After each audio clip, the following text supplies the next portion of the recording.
राधे राधे महाराज जी। महाराज जी, एक प्रश्न था कि वीर्य का नाश जब स्वतः ही हो जाता है तो ब्रह्मचर्य का नाश माना जाएगा। वीर्य का नाश स्वतः तब होता है जब हम गंदी हरकतों से युक्त होते हैं। 2-4 महीने में कभी ऐसे तो हमने एक परमहंस जी से पूछा था, उनसे हमने पूछा ब्रह्मचर्य के विषय में, तो उनका जैसे दाल चढ़ाते हैं और उसकी उबाल आ जाती है, तो ऐसे वीर्य की उफान होती है। तो 2-4-6 महीने में कभी स्वप्न दोष हो गया, मतलब आपको पता भी नहीं चला, वो तो वीर्य हानि नहीं माने। जिससे संतान उत्पन्न होती है वो वीर्य ऐसे नहीं निकलता। अब हस्तमैथुन के द्वारा, गंदे मोबाइल के दृश्य देखने के द्वारा, गंदी बातों का चिंतन करने के द्वारा अपनी नस नाड़ियों को शिथिल कर लिया। अब स्वप्न में गंदा स्वप्न देखा, निकल गया, वो पूरा वैसे ही है।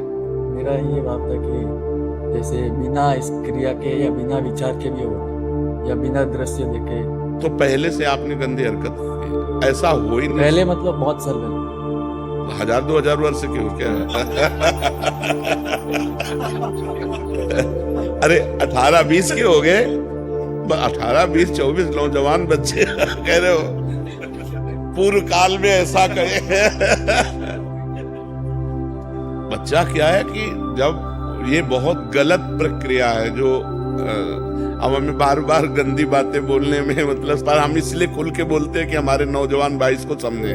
ये जो हस्तमैथुन है, ये ऐसी गलत प्रक्रिया है कि हमारे गुप्तेंद्री के नस नाड़ियों को इतना शिथिल कर देता है कि जरा सी गंदी बात चिंतन मात्र से वीर्यपात होने लगता है, या जरा सा स्पर्श मात्र से वीर्यपात होने लगता है। गंदी भावना से युक्त हुई आप जहां भाव आपके अंदर काम भाव है, वो मतलब गृहस्थी लायक नहीं रह जाता। अब जैसे पूर्व में ऐसा घर्षण किया, अब जैसे उसका अभ्यास बन गया, तो अब उसके 2 ही उपाय हैं। एक तो व्यायाम, 2-3 किलोमीटर दौड़ लगाओ, दंड बैठक 15-20 मिनट लगाओ, वो क्रिया बिल्कुल कभी ना होने पाए। और दूसरी औषधियां, आयुर्वेदिक ऐसे डॉक्टर से, वैद्य से मिलो जो आपको ब्रह्मचर्य पुष्ट होने वाली औषधि बताएं, तो 2 ही उपायों से इसको वश में किया जा सकता है। और जब स्नान करें तब ठंडा